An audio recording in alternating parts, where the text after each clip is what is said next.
the people, they pray the Salah بِطَهَارَةٍ كَامِلَةٍ. They pray with complete purity. You're not allowed to pray the Salah in a state of what? Impurity. Allah says, يَا أَيُّهَا الَّذِينَ آمَنُوا إِذَا قُمْتُمْ إِلَى الصَّلَاةِ فَاغْسِلُوا وُجُوهَكُمْ وَأَيْدِيَكُمْ إِلَى الْمَرَافِقِ وَامْسَحُوا بِرُؤُوسِكُمْ وَأَرْجُلَكُمْ إِلَى الْكَعْبَيْنِ وإن كنتم جنبا فاطهروا وإن كنتم مرضى أو على سفر أو جاء أحد منكم من الغائض أو لامستم النساء فلم تجدوا ماء فتيمموا إلى آخر الآية. So the ayah says, يا الذين آمنوا إذا قمتم إلى الصلاة. So we're told what to do. فاغسلوا وجوهكم وأيديكم إلى المرافق وامسحوا برؤوسكم وأرجلكم. We have to come with what? Complete purity.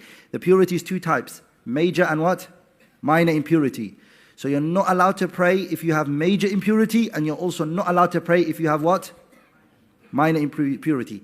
The Prophet told us alayhi salatu wasalam in a hadith, salawatullahi wa salamun alayhi, أُمِرَ بِعَبْدٍ أَن يُضْرَبَ بِمِئَةَ جَلْدَةٍ. A man was commanded for him to be punished with 100 lashes.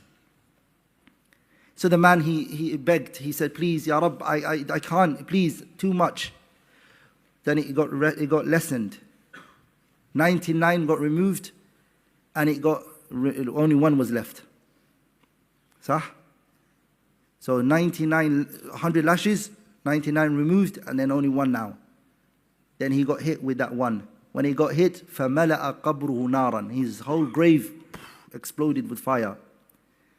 And so then he asked, after he regained consciousness again, he said, عَلَامَ جَلَتْتُمُونِي. Why was I hit? What was the reason? What did I do? And it was told to him that the reason why you were lashed was because you prayed a prayer with no tahara. Now I ask you guys this question. If praying a prayer with no tahara this was the consequences for it, then what about the one who doesn't pray at all? Sah? And Adab al-Qabr has happened to this individual for what reason? It's Adab al-Qabr. What was the reason? Because he prayed a salah with no tahara. ولذلك the Prophet told us عليه الصلاة والسلام لا يقبل الله صلاة أحدكم إذا أحدث حتى يتوضأ. Hadith في الصحيحين. That Allah does not accept the prayer of a person who is in a state of impurity until he what? Purifies himself. Sah? Also the Prophet ﷺ, he said, لا صلاة لمن لا وضوء له ولا وضوء لمن لم يذكر اسم الله عليه.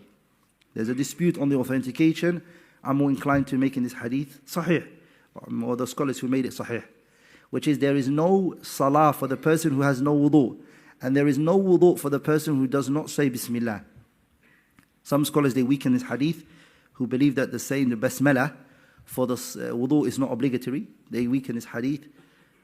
But the first rights that the prayer has on us is that we pray with it with what? Tahara kamila. Complete purification. We have to purify ourselves.